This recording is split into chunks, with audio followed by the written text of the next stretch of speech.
निबंध के दूसरे शीर्षक के द्वारा सरदार पूर्ण सिंह ने गडरिये का जीवन का चित्रण किया है। तो इस संदर्भ में सरदार पूर्ण सिंह लिखते हैं कि एक बार मैंने एक बूढ़े गडरिये को देखा।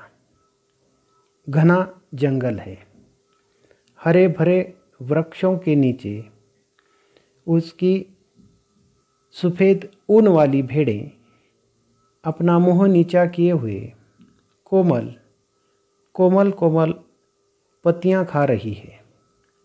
गडरिया बैठा आकाश की ओर देख रहा है।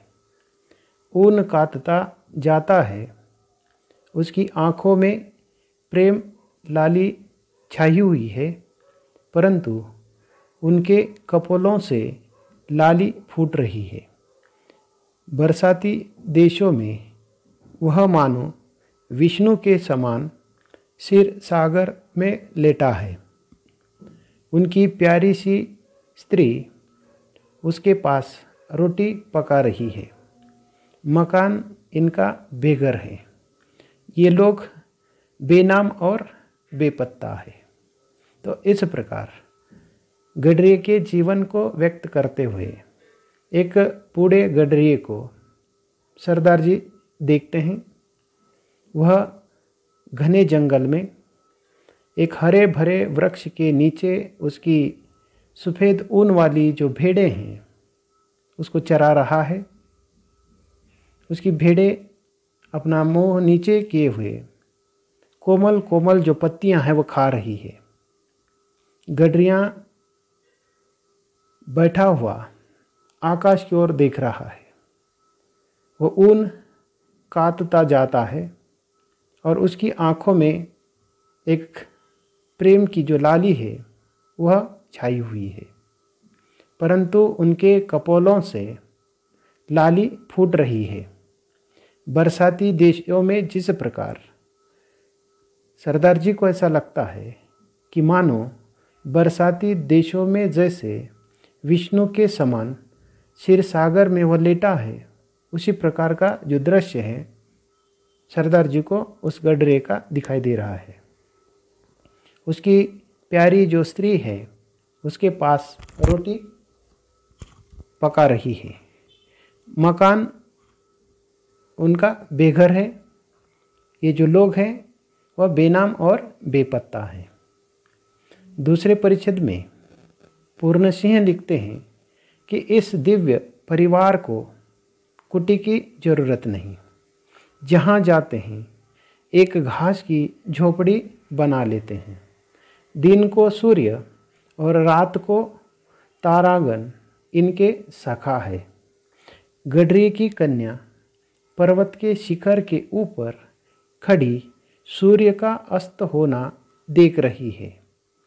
उनकी सुनहरी किरणें इसके लावण्यमय मुख पर पड़ रही है। यह सूर्य को देख रही है और वह इसको देख रहा है। तो इस प्रकार जैसे कि गडरिये की दो कन्याओं का उल्लेख सरदार जी ने यहाँ किया है, और ये जो कन्या है पर्वत के शिखर के ऊपर की सूर्य अस्त होने का जो दृश्य है वह देख रही है। उनकी सुनहरी जो किरणें हैं इस लावण्यवती मुख पर पड़ी हुई सरदार जी को दिखाई दे रही है, और यह सूर्य को देख रही है और सूर्य उसको देख रहा है। इस प्रकार की कल्पना यह सरदार पूर्ण सिंह करते हैं। भेड़ों की सेवा ही इनकी पूजा है।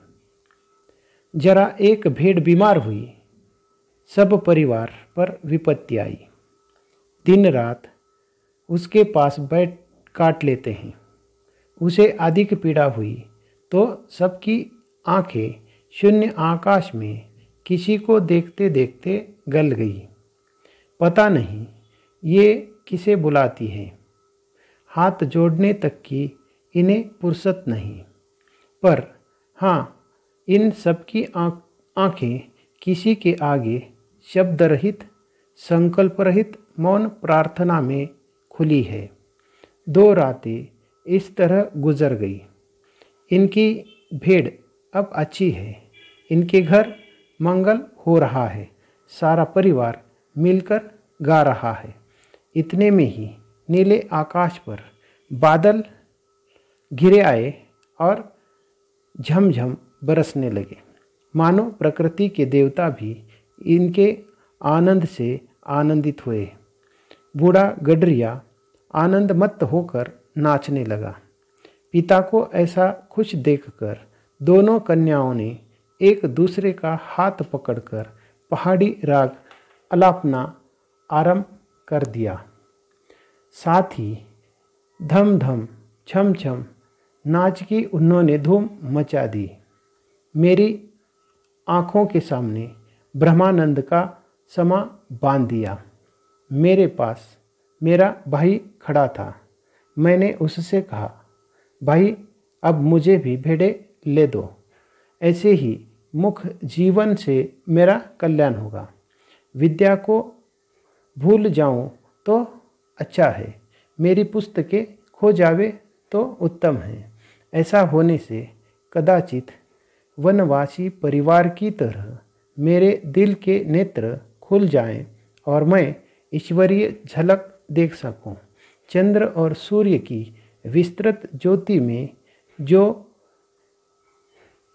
वेदगान हो रहा है उसे इस गडरी की कन्याओं की तरह मैं सुन तो सकूं, परंतु कदाचित प्रत्यक्ष देख सकूं। कहते हैं ऋषियों ने भी इनको देखा ही था, सुना न था। पंडितों की उटपटांग बातों से मेरा जी उगता गया है। प्रकृति की मंद मंद हंसी में ये अनपढ़ लोग ईश्वर के हंसते हुए ओट देख रहे हैं। पशुओं के अज्ञान में गंभीर ज्ञान छिपा हुआ है। इन लोगों के जीवन में अद्भुत आत्मानुभव भरा हुआ है।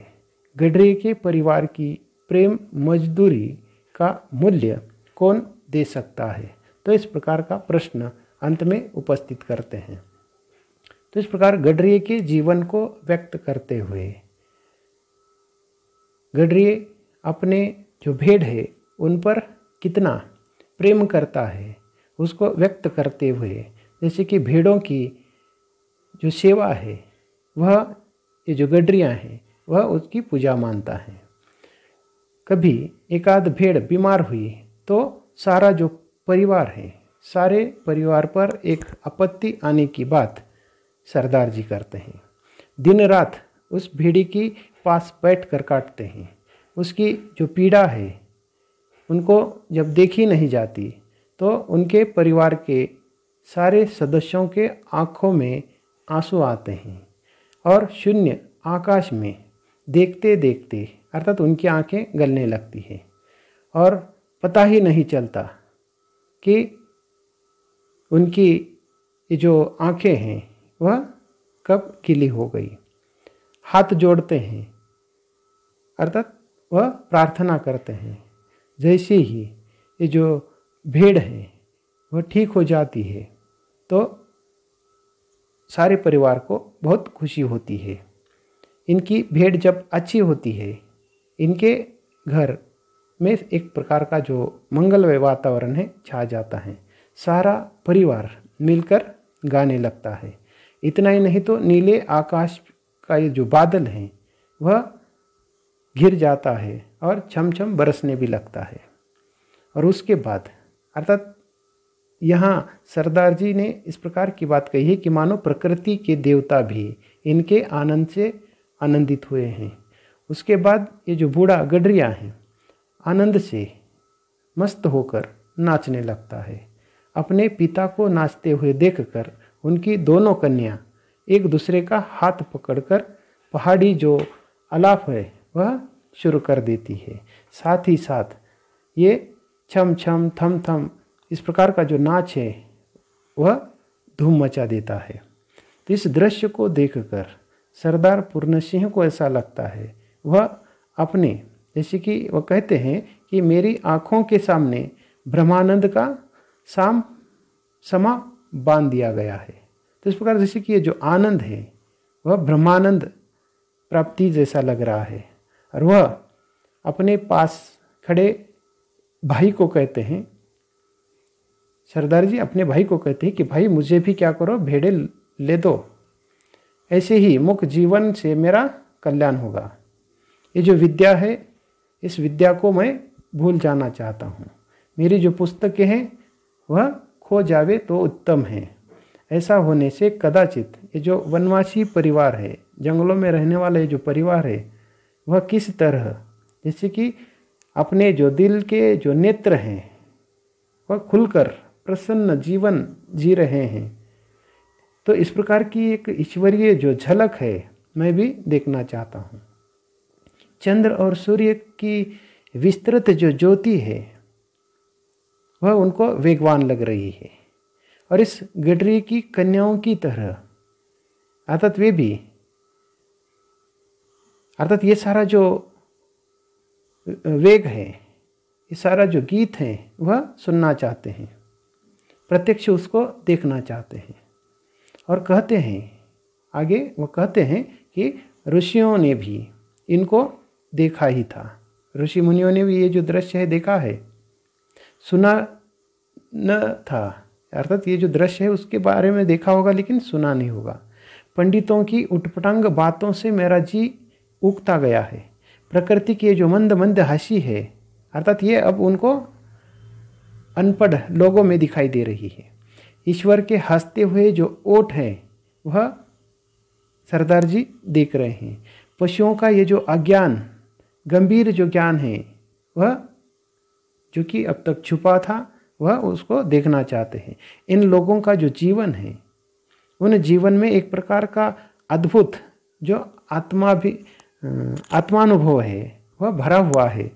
और इस प्रकार गडरे के इस परिवार को देखते हुए सरदार जी ये जो प्रश्न है उपस्थित करते हैं कि इनका ये जो परिवार है, इस परिवार की प्रेम मजदूरी का ये जो मूल्य है कौन दे सकता है। अर्थात ये इतना मेहनत करते हैं, जंगलों में रहते हैं, इनको न घर है न दार है, तो इस प्रकार की अवस्था में भी वह मस्त जीवन जीते हैं और इस प्रकार का जो प्राकृतिक जो सौंदर्य है उसका आनंद लेते हैं। तो इस प्रकार सरदार जी भी गडरी के इस जीवन में ईश्वरीय जो झलक है वह देख रहे हैं और ये इतना मेहनत करते हैं। उनकी ये जो प्रेम की जो मजदूरी है उसका मूल्य कौन चुकाता होगा, कौन देता है, उसकी जो मजदूरी है उसका मूल्य कौन करता है। तो इस प्रकार का प्रश्न उन्होंने उपस्थित किया है।